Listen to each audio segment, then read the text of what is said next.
The question is what are the consequences of non registration of a partnership firm. तो हमें पता है कि किसी भी पार्टनरशिप फॉर्म का जो रजिस्ट्रेशन होता है वो होता है ऑप्शनल, आप चाहो तो कराओ, ना चाहो तो मत कराओ।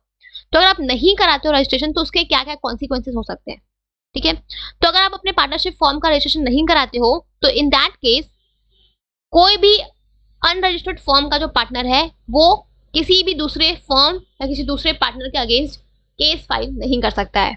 पहला क्या है, the partner of unregistered form, just a second रुक जाओ,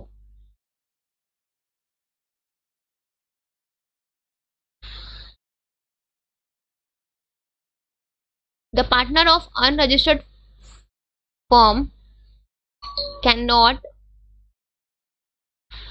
file a suit against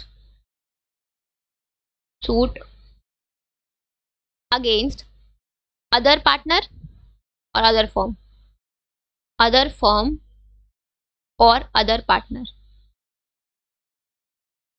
ठीक है। पहली चीज तो ये। दूसरा क्या है कि जो फर्म है वो भी किसी थर्ड पार्टी का अगेंस्ट केस फाइल नहीं कर सकती है। The firm can not file case against third party, ठीक है।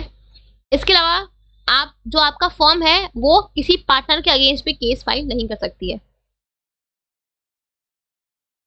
द फर्म कैन नॉट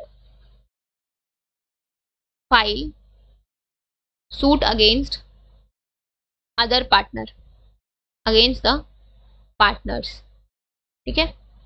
तो सबसे पहले अगर कोई भी फर्म रजिस्टर नहीं है तो वो उस फर्म का पार्टनर किसी भी दूसरे फर्म या दूसरे पार्टनर के अगेंस्ट केस फाइल नहीं कर सकता है।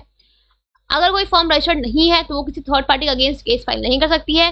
अगर कोई फर्म रजिस्टर्ड नहीं है तो वो किसी पार्टनर के अगेंस्ट केस फाइल नहीं कर सकता है, ठीक है। तो ऑल इन शॉर्ट जो आपका रजिस्ट्रेशन है वो आपको एक लीगल स्टेटस ग्रांट करता है, राइट। अगर आप अपने फर्म का रजिस्ट्रेशन नहीं कराओगे तो आपको ये लीगल राइट्स नहीं मिलेंगे कि आप किसी के अगेंस्ट सूट फाइल कर पाओ, ठीक है। So these are the consequences of non registration of the partnership. इसलिए कहते हैं कि आप अपने फॉर्म को रजिस्टर करा लो, ये आपके लिए एडवाइजेबल होता है। खैर कराना ना कराना वो आपकी खुद की चॉइस होती है, ठीक है। So this is your answer.